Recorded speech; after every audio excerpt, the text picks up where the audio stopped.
नमस्ते, शुभ प्रभात। दैनिक जागरण के महत्वपूर्ण खबर में आप सभी का स्वागत है। आज हम बात करेंगे दैनिक जागरण की कुछ महत्वपूर्ण खबरों के बारे में। साथ ही एक यूपीएससी जो विगत वर्ष पूछा गया प्रश्न है उस पर भी चर्चा करेंगे। याद रखिएगा, दैनिक जागरण का राष्ट्रीय संस्करण है जिसमें आप लोग को वही खबरें मिलेंगी जो आपके परीक्षा के पॉइंट ऑफ व्यू से इंपॉर्टेंट होगी। आशा करती हूँ कि आप लोग को यह खबर अच्छी लगे। धन्यवाद। तो चलिए देखते हैं आज की क्या खास खबरें हैं, उन्हें हम एक एक करके देख लेते हैं। और खबर की तरफ आगे बढ़ने से पहले हम प्रश्नों को देखेंगे, उसके बाद खबरों को एक एक करके देख लेंगे। अगर आप लोग हमारे चैनल में पहली बार आए हैं तो कृपया चैनल को लाइक से सब्सक्राइब जरूर करें। तो आइए देखते हैं आज का प्रश्न क्या है। यह सिविल सेवा परीक्षा विगत वर्ष 2017 का प्रश्न है। प्रश्न है, भारत द्वारा चाबहार बंदरगाह विकसित करने का क्या महत्व है। नीचे इसके कुछ विकल्प दिए हुए हैं। पहला विकल्प है, अफ्रीकी देशों से भारत के व्यापार में अपार वृद्धि होगी। दूसरा है, तेल उत्पादक अरब देशों से भारत के संबंध सुदृढ़ होंगे। तीसरा, अफगानिस्तान और मध्य एशिया में पहुंचने के लिए भारत को पाकिस्तान पर निर्भर नहीं होना पड़ेगा। और चौथा है, पाकिस्तान इराक और भारत के बीच गैस पाइपलाइन का संस्थापन सुकर बनाएगा और उसकी सुरक्षा करेगा। तो आप लोग से अनुरोध है कि आप लोग इसका आंसर कमेंट बॉक्स में जरूर बताएं और इस क्वेश्चन का पुनः एनालाइज हम वीडियो को लास्ट में जरूर करेंगे। अगर आप लोग को इसकी पूरी जानकारी चाहिए तो आप लोग वीडियो को लास्ट तक जरूर देखें। तो चलिए देखते हैं आज की क्या खास खबरें, उन्हें हम एक एक करके देख लेते हैं। अभी हाल ही में जो आम आदमी पार्टी की एक सदस्य है स्वाति, उनके साथ कुछ छेड़छाड़ी और कुछ मारपीट का यह पूरा मामला इस समय दिल्ली में चल रहा है। उन्हीं के मतलब जो मुख्यमंत्री आवास में उन्हीं के साथ कुछ मारपीट और छेड़खानी हुई थी, इसमें ये मामला पूरा दर्ज कराया गया है। आबकारी घोटाले में केजरीवाल के साथ आप भी आरोपित है। ईडी ने राउंड वेस्ट कोर्ट में दायर किया 8वां आरोप पत्र विदेश अदालत। पीएमएलए के तहत आरोप तय करने की मांग कही गई है। पीएमएलए यानी धन संशोधन निवारण अधिनियम की बात हो रही है। बिना वीजा ही अब रूस जा सकेंगे भारतीय। साल के अंत तक भारत रूस में होगा वीजा फ्री आने जाने का समझौता। दोनों देश के अधिकारियों के बीच गत दिवस इस बारे में हुई थी पहली बैठक। अब क्या कारण है कि भारत के लोगों को फ्री वीजा में रूस बुला रहा है? तो मेन कारण ये है कि ज़्यादा से ज़्यादा भारतीयों को पर्यटकों को आकर्षित करना चाहता है रूस, और इसके लिए वह फ्री में उनको फ्री आगमन की अनुमति देने जा रहा है। विकसित भारत की दिशा में बढ़ रहे हैं कदम, बेहतर हो रही हैं जिंदगियां।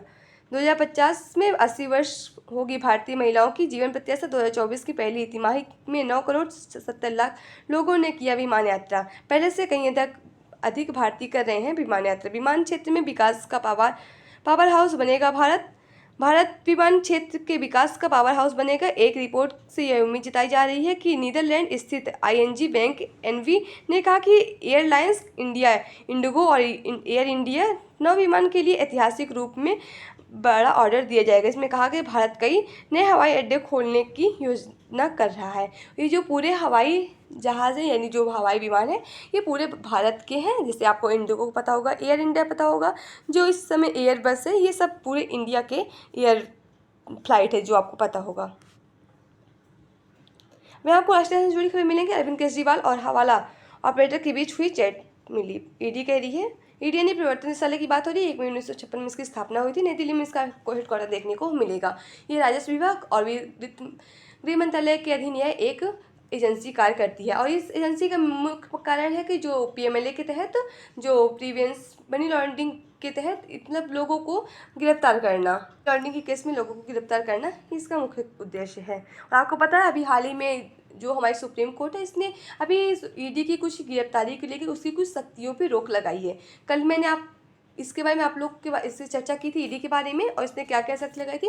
आपको पता है पहले जो ईडी गिरफ्तार करती थी तो उसमें लोगों को जमानत बहुत मतलब जल्दी से जमानत नहीं मिलती थी और बहुत साल तक लोगों को जेल में रहना पड़ता था। बाद में ईडी ने इस पर कुछ रोक लगाई है। उसमें ईडी काफ़ी ज़्यादा प्रभाव पड़ा है कि अगर मतलब सुप्रीम कोर्ट ने कहा है कि अगर ईडी उन व्यक्ति को तभी गिरफ्तार कर सकते जब तक वो पूरा मामला जब तक वो न्यायालय में नहीं जाता तब तक ईडी उन्हें गिरफ्तार कर सकती है। अगर वो पूरा उनका मामला न्यायालय में जा सकता है तब ईडी उन्हें गिरफ्तार तभी कर सकती है जब उन्हें सुप्रीम कोर्ट की तरफ से या फिर उच्च न्यायालय की तरफ से, कोई भी न्यायालय की तरफ से जब उन्हें आदेश मिलेगा, अनुमति मिलेगी, तभी ईडी उन्हें गिरफ्तार करेगी। तो आप लोग को मैंने कल जो ईडी का पीएमएलए की धारा सेक्शन 45 के बारे में बताया था। तो क्या आप लोग बता सकते हैं मतलब में जो सेक्शन 45 है उसके अंदर क्या क्या बातें कही गई हैं? तो अगर आप लोग को पता है तो उसे आप लोग कमेंट बॉक्स के माध्यम से ज़रूर बताएं। मनमोहन सिंह और हमीद अंसारी ने घर से किया मतदान। 5,472 बुजुर्ग एवं दिव्यांग मतदाताओं ने घर से किया मतदान के लिए किया था आवेदन। आपको पता है ये हमारे चुनाव आयोग की तरफ से एक सुविधा दी जाती है कि 80% से ज़्यादा अगर कोई व्यक्ति मत वृद्ध हो चुका है या कोई विकलांग है तो उससे घर में यह सुविधा प्रदान की जाएगी। चुनाव आयोग या पूरा जो चुनाव कराता है इलेक्शन कमीशन ऑफ इंडिया की बात हो रही है। अगर हम बात करें जो मनमोहन सिंह है, ये हमारे एक ऐसे प्रधानमंत्री हैं आपको पता है जब भारत की अर्थव्यवस्था 1991 में जब भारत के पास केवल मात्र 15 दिन के लिए खाने के लिए केवल उनके संसाधन खाद्य पदार्थ बचे थे, तब मनमोहन सिंह ने प्रधानमंत्री के पद पे आकर अर्थव्यवस्था को संभाला था। केवल 15 दिन के लिए बचा था। तो आप लोग अनुमान लगा सकते हैं कि उस समय क्या स्थिति रही होगी और प्रधानमंत्री जो उस समय बने थे मनमोहन सिंह, उन्होंने कितनी बड़ी भूमिका निभाई थी भारत की अर्थव्यवस्था को बचाने के लिए। अब यहाँ आपको पूरा राजनीति से जुड़ी खबरें मिलेंगी। आपको पता है इस समय इलेक्शन चल रहा है तो इलेक्शन की जुड़ी खबरें मिलेगी और जब तक ये इलेक्शन खत्म नहीं हो जाए तब तक आप लोग को ये पूरी खबरें मिलेंगी जो आप लोग के परीक्षा पॉइंट व्यू से इतने इंपॉर्टेंट है नहीं। तो मैंने सोचा कि आप लोग के लिए कुछ दिन के लिए एक सीरीज शुरू की जाए। जो आपके प्रीवियस ईयर के क्वेश्चन होंगे उन्हें आप लोग को डेली 3 से 4 क्वेश्चन दिए जाएंगे जिसका आप लोग को आंसर कमेंट बॉक्स के माध्यम से बताना है। तो आइए देखते हैं आज का जो प्रश्न है वो किस पेपर का है और वो प्रश्न ये जीएस पेपर फर्स्ट का प्रश्न है और ये प्रीलिम्स का प्रश्न है और 2019 का है। यहाँ पास आपको 4 क्वेश्चन देखने को मिलेंगे और आशा करती हूँ कि आप लोग इस आंसर का क्वेश्चन कमेंट बॉक्स में इस क्वेश्चन का आंसर आप लोग कमेंट बॉक्स में जरूर बताएंगे। और आप लोग अगर ऐसा करते तो आप लोग की धीरे धीरे प्रीलिम्स की तैयारी अच्छे से हो जाएगी। प्रीलिम्स के साथ साथ अगर आप लोग अच्छे से डीपली एनसीईआरटी अगर बुक पढ़ते हैं या फिर कोई भी स्टैंडर्ड बुक पढ़ते हैं तो इसके लिए आप की तैयारी काफ़ी अच्छे से हो जाएगी। तो आइए देखते हैं आज का जो हम लोग प्रश्न रखें इस सीरीज में शुरू कर रहे हैं और एक एक्सपेरिमेंट की तरफ शुरू करें। अगर आप लोग को यह सीरीज अच्छे लगे तो आप लोग कमेंट बॉक्स के माध्यम से बता सकते हैं तो इसे हम रेगुलर कर सकते हैं। आज का जो पहला प्रश्न है मुगल भारत के संदर्भ में जागीरदार और जमींदार के बीच क्या अंतर है। नीचे इसके कुछ कथन दिए हुए हैं, सही कूट करके आप लोग को सही उत्तर देना है। पहला जो कूट दिया है, जागीरदारों के पास न्यायिक और पुलिस दायित्व के एवज में भूमि आवंटनों का अधिकार होता है जबकि जमींदारों के पास राजस्व अधिकार होता है तथा उन पर राजस्व उगाही को छोड़कर अन्य कोई दायित्व को पूरा करने की बाध्यता नहीं होती है। दूसरा इसी पे कथन दिया है कि जमींदार को किए गए भूमि आवंटन वंशानुगत होते हैं, जमींदारों के राजस्व अधिकार वंशानुगत नहीं होते हैं। जो जागीरदार होते हैं उनकी जो भूमि उनको जो दी जाती है वो आवंटन की जाती है वंशानुगत होती है। जो जमींदारों को भूमि दी जाती है वो राजस्व का अधिकार होता है वो वंशानुगत नहीं होते हैं। तो सही विकल्प चुनकर सही उत्तर दीजिए। पहला विकल्प है केवल 1, दूसरा है केवल 2, दूसरा 1 और 2 दोनों, चौथा है ना तो 1 और ना तो 2। दूसरा क्वेश्चन है स्वतंत्र भारत में भूमि सुधार के संदर्भ में निम्नलिखित में से कौन सा कथन सही है। पहला विकल्प दिया है हड़बंदी कानून पारिवारिक जोत के केंद्रित में थे ना कि व्यक्तिगत जोत पर थे। दूसरा भूमि सुधारों का प्रमुख उद्देश्य सभी भूमिहीनों को कृषि भूमि प्रदान करना था। और तीसरा है इसके परिणाम स्वरूप नकदी फसलों की खेती कृषि का प्रमुख रूप बन गई थी। और चौथा है भूमि सुधार में हंसबंदी सीमाओं की किसी भी प्रकार की छूट की अनुमति नहीं दी गई थी। आज का तीसरा प्रश्न है वैश्विक प्रतियोगिता रिपोर्ट यानी ग्लोबल कंपटीशन रिपोर्ट कौन प्रकाशित करता है। पहला विकल्प है अंतर्राष्ट्रीय मुद्रा कोष, दूसरा संयुक्त राष्ट्र व्यापार एवं विकास सम्मेलन, तीसरा है विश्व आर्थिक मंच और चौथा है विश्व बैंक। और आज का जो लास्ट प्रश्न है चौथा प्रश्न है चार्टर एक्ट 1813 के संदर्भ में निम्नलिखित कथनों पर विचार कीजिए। पहला कथन है इसने भारत में ईस्ट इंडिया कंपनी के व्यापार एकाधिपत्य को चाय का व्यापार तथा चीन के साथ व्यापार को छोड़कर समाप्त कर दिया था। और दूसरा कथन है इसने कंपनी द्वारा अधिकार के लिए किए गए भारतीय राजस्व के ब्रिटिश राज की प्रभुता को सुदृढ़ कर दिया था। और तीसरा भारत का राजस्व अब ब्रिटिश संसद के नियंत्रण में आ गया था। उपयुक्त कथनों में से कौन सा कथन सही है। पहला है केवल 1 और 2, दूसरा 2 और 3, तीसरा है 1 और 3, चौथा 1, 2 और 3। तो आप लोग शेंडोद है कि आप लोग इसका आंसर कमेंट बॉक्स के माध्यम से जरूर बताएं। तो चलिए देखते हैं आज की आगे क्या खास खबरें उन्हें हम एक एक करके देखते हैं। में आपको पूरी इलेक्शन से जुड़ी खबरें मिलेंगी जो आप लोग के लिए इतना इंपॉर्टेंट है। यह आप लोग का संपादकीय पात्र है। यहाँ आप लोग के लिए कुछ मेंस से जुड़े आर्टिकल मिलेंगे जो आपके परीक्षा के लिए काफ़ी इंपॉर्टेंट है। अगर आप लोग मेंस यूपीएससी की तैयारी करें, मेंस की एनसीईआरटी की तैयारी कर रहे हैं, इसमें आप लोगों को कुछ आर्टिकल मिल जाएंगे जो आपके परीक्षा को काफ़ी अच्छे से आकर्षक बना सकते हैं, आपके आंसर को काफ़ी ज़्यादा अच्छे से आकर्षक बना सकते हैं, जिसे आप लोग पढ़ सकते हैं। जो आप लोग के इंपॉर्टेंट केवल आप लोग वही आर्टिकल पढ़ें। जो आज का आर्टिकल है वो आपको पता, इस समय इलेक्शन चल रहा है तो राजनीति से जुड़ी काफ़ी ज़्यादा आर्टिकल आएंगे जो आप लोग के लिए इतना इंपॉर्टेंट है नहीं। लेकिन आज का जो आर्टिकल है उसमें दिया गया है कि मतदाताओं की उदासीनता के कारण क्या है, तो ये आप लोग के लिए थोड़ा बहुत इंपॉर्टेंट हो सकता है। तो अगर आप लोग इसे देखना चाहें तो देख सकते हैं। कहा है कि लोकसभा चुनाव के दौरान मतदाताओं में उत्साह नजर नहीं आ रही है। इसके कारण है कि राजनीतिक व्यवस्था की बिगड़ी छवि में खोजने को मिल रहा है। अगर आप लोग नॉर्मल कारण देखिए कि किस कारण से लोगों वोट डालने नहीं जा रहे, तो पहला कारण देख रहे हैं कि इसमें गर्मी का माहौल ज़्यादा है, ज़्यादा से ज़्यादा गर्मी पड़ रही, इसलिए लोग घर से बाहर निकलना नहीं चाहते। लेकिन आपको पता है जो 2014 का लोकसभा का चुनाव है इसी समय हुआ था, उस समय भी गर्मी पड़ रही थी। तो इस समय जब लोकसभा का चुनाव की जब तैयारी हो रही, जब चुनाव आयोग ने घोषणा की थी कि 7 चरण में चुनाव होंगे, तो 7 चरण में चुनाव ना करके कुछ कम चरण में चुनाव कराना चाहिए, क्योंकि इतना ज़्यादा जब गर्मी पड़ रही, तो इसे लेके काफ़ी ज़्यादा प्रभाव पड़ सकते हैं कि लोग मतदान करने क्यों बाहर नहीं आ रहे हैं। अगर हम ग्रामीण क्षेत्र में देखें कि ग्रामीण मतदाताओं के लिए क्या यह बड़ी समस्या है, तो पेयजल जैसे मूलभूत सुविधाएं नहीं है, सभी केंद्रों पर सुनिश्चित नहीं की गई, और मतदाताओं सूची में त्रुटि रहित नहीं है। और आपको पता होगा कि मतदान केंद्रों में दूरी कम क्यों नहीं रखी गई, बहुत दूरी मतदान केंद्र कर दिए, जिससे लोग ज़्यादा, इतनी गर्मी है कि लोग आलस भी करते हैं और मतदान करने में भी ज़्यादा, वोट देने में भी उन लोग को आलस आती है कि इतना दूरी मतदान देने कौन जाए, और एक ही वोट देना को कौन जाए मतदान करने। यही लेके बहुत सी खबरें आती, बहुत से आपको पता है कारण होते हैं जो उदासीनता पैदा करते हैं और बहुत से कम मतदान पड़ते हैं। मिलावट से छीनता जीवन का अधिकार। खाद्य पदार्थ में मिलावट ने आम आदमी के जीवन के व्यापक रूप में दुष्प्रभावित किया है। इसमें मिलावट के कारण नकारात्मक रूप से प्रभावित होने वालों की संख्या भी निरंतर बढ़ती जा रही है। हमारे देश में तमाम खाद्य पदार्थों में केवल मिलावट का ही एक संकट नहीं है, लोगों को खाने की गुणवत्ता पर नाम पर भ्रमित किया जा रहा है। ऐसे में आम लोगों इसके बारे में जागरूक किया जाना तो सही है कि, परंतु इस पर भी विचार किया जाना होगा कि इसे रोकने के लिए क्या किया जाए, और इससे जुड़े जो खाद्य सुरक्षा और मानक कानून के कड़े प्रावधान भी किए जाए। बहुत सारे कानून भी बनाए गए, लेकिन उस पर ज़्यादा से ज़्यादा लोग उसमें अमल नहीं कर पाते हैं।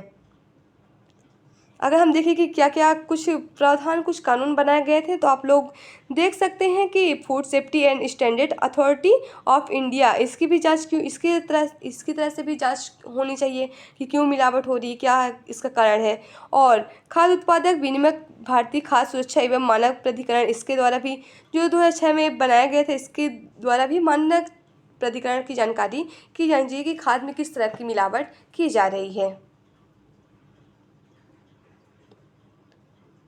घरेलू मैन्युफैक्चरिंग को बढ़ावा देने की जरूरत है। सीतारमण कह रही हैं, वित्त मंत्री ने सीबीआई के कार्यक्रम में कहा कि इससे भारत को वैश्विक हिस्सेदारी में बढ़ाने को मिलेगी मदद। अमेरिका और यूरोप की 65% कंपनी भारत में निवेश का बना रही है योजना।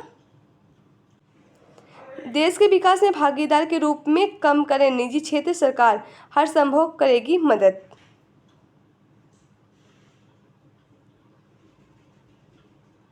यहाँ आपको अंतर्राष्ट्रीय जुड़ी खबरें मिलेंगी, तो आप लोग इसे ज़रूर पढ़ सकते हैं, क्योंकि आपको पता है जो आपका मेंस का एग्ज़ाम होता है जीएस पेपर 2, उसमें इंटरनेशनल जो रिलेशंस का पेपर है जीएस पेपर 2, आप ये जो अंतर्राष्ट्रीय जो पूरी खबरें जुड़ी है, जिसे आप लोग इंटरनेशनल रिलेशन से जोड़ सकते हैं। और आज की जो खबरें हैं वो व्लादिमीर पुतिन बोले रूस और चीन हमेशा रहे हैं भाई भाई। आपको पता है कि यह इतना इंपॉर्टेंट खबर इसलिए है कि जब से व्लादिमीर पुतिन दोबारा राष्ट्रपति बने हैं, तब से ये उनकी पहली यात्रा है, और ये जो पहली यात्रा है ये चीन की हुई है। ये यात्रा यह बताती है कि चाइना और रूस का संबंध कितना मजबूत होता जा रहा है। अब इससे भारत पे क्या प्रभाव पड़ेगा और अन्य पश्चिमी देशों पे क्या प्रभाव पड़ेगा, तो इसके बारे में अगर हम लोग जियोपॉलिटिक्स में देखें कि इसमें क्या प्रभाव पड़ेगा, तो आपको पता होगा कि जो चीन और रूस है, ये दोनों यूएन का जो एक जो रूस और चाइना, आपको पता है जो यूएन का एक संस्थान है यूएनएससी, इसके दोनों एक स्थायी मेंबर हैं। इन दोनों के पास वीटो पावर है। अगर आपको पता है इससे पहले रूस जो था वो भारत का काफ़ी ज़्यादा समर्थन करता था कि भारत को भी इसमें शामिल करना चाहिए, लेकिन अब इन दोनों की जब इतनी ज़्यादा मजबूत संबंध देखने को मिल रहे, इसमें अब कुछ प्रभाव पड़ सकते हैं कि आगे चल के इसमें क्या होगा। तो इसी तरह के कुछ जियोपॉलिटिकल्स के संबंध है, तो आप लोग इसे देख सकते हैं और आप लोग के काफ़ी ज़्यादा इंपॉर्टेंट है। आपको पता है जो यूपीएससी का आपका सिलेबस है जीएस पेपर 2, उससे आप लोग इसे जोड़ कर देखेंगे तो आप लोग के लिए काफ़ी इंपॉर्टेंट हो जाता है।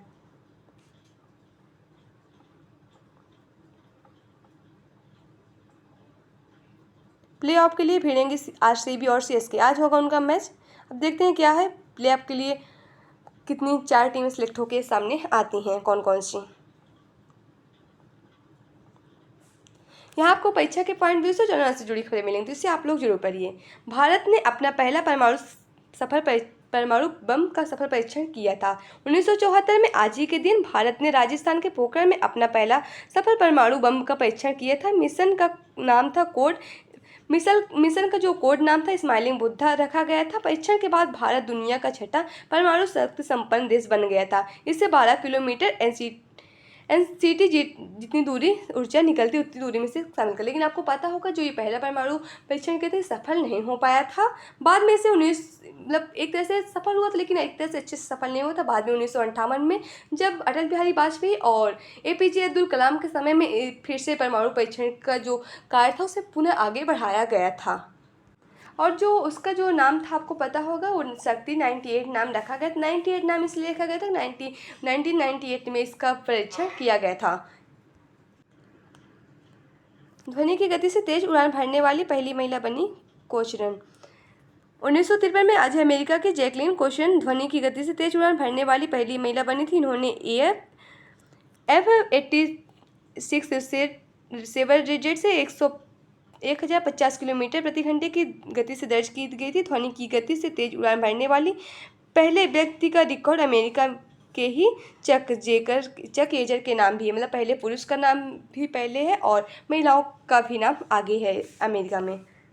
गंगा यमुना में 7% बढ़ी देसी मछलियाँ। जल जीवों के लिए स्वच्छ हुआ गंगा का पानी तो पनपने लगी देसी प्रजातियाँ। पिछले 5 वर्षों में शोध के मिले प्रमाण अंगोलिका की रैंचिंग में आई थी कमी। मेरा आपको मूवी जुड़ी खबरें मिलेंगे। अगर इंटरेस्ट हो पढ़िए, ना तो कोई बात ही नहीं। तो आज की खबरें समाप्त होती है। आशा करती हूँ कि आप लोग को यह खबर अच्छी लगे। अगर खबर अच्छी लगे तो कृपया चैनल को लाइक शेयर सब्सक्राइब जरूर करें। अगर आप लोग के पास कोई सुझाव है तो भी आप लोग हमसे साझा कर सकते हैं। तो आइए देखते हैं आज का हम लोग जो प्रश्न उसका हम लोग विश्लेषण देख लेते हैं। आज का प्रश्न था भारत द्वारा चाबहार बंदरगाह विकसित करने का क्या महत्व है। तो इसका सही जवाब होगा ऑप्शन सी, यानी अफगानिस्तान और मध्य एशिया में पहुंचने के लिए भारत को पाकिस्तान पर निर्भर नहीं होना पड़ेगा। चाबहार बंदरगाह को विकास और संचालन के लिए वर्ष 2016 में भारत और ईरान के बीच एक वाणिज्यिक अनुबंध पर हस्ताक्षर किए गए थे और ये 10 साल की अवधि के लिए किया गया था। चाबहार बंदरगाह भारत को अफगानिस्तान तथा मध्य एशियाई क्षेत्र में पहुंचने के लिए एक वैकल्पिक व विश्वसनीय व प्रत्यक्ष समुद्री मार्ग प्रदान करता है। यह अफगानिस्तान और मध्य एशिया को पहुंचने के लिए पाकिस्तान पर निर्भर नहीं होने पड़ेगा, अतः विकल्प सी सही है। अगर आप लोग बात करें जो चाबहार बंदरगाह ईरान का एकमात्र समुद्री बंदरगाह एवं बलूचिस्तान के प्रांत के मकान पर तट पर यह स्थित है। अगर आप लोग इसे मैप में देखना चाहें तो कुछ इस तरह की इसकी लोकेशन आप लोग को देखने को मिल रही होगी। इधर आप लोग को मुंबई से यहाँ पास ये लोकेशन देखने को मिली चाबहार बंदरगाह है और यहाँ आपको गुजरात का कांडला बंदरगाह दिखेगा ये, और ये आपको पता पाकिस्तान का ग्वादर बंदरगाह जो चाइना के नीति के द्वारा मतलब बनाया गया है। इधर आपको नेपाल, भूटान और अफगानिस्तान, ईरान देखने को मिल रहा है। तो ये आप लोग अगर मैप से देखेंगे तो आप लोग को ज़्यादा अच्छे से इसके इंपॉर्टेंट जस्ट लोकेशन मतलब जानते रहेंगे। अगर आप लोग को लोकेशन पता रहेगी तो आप लोग इसे अच्छे से कोई भी क्वेश्चन आता है तो इसे अच्छे से आप लोग कवर कर सकते हैं। तो ऐसी खबरें समाप्त होती है। आशा करती हूँ कि आप लोग को यह खबर अच्छी लगे। धन्यवाद।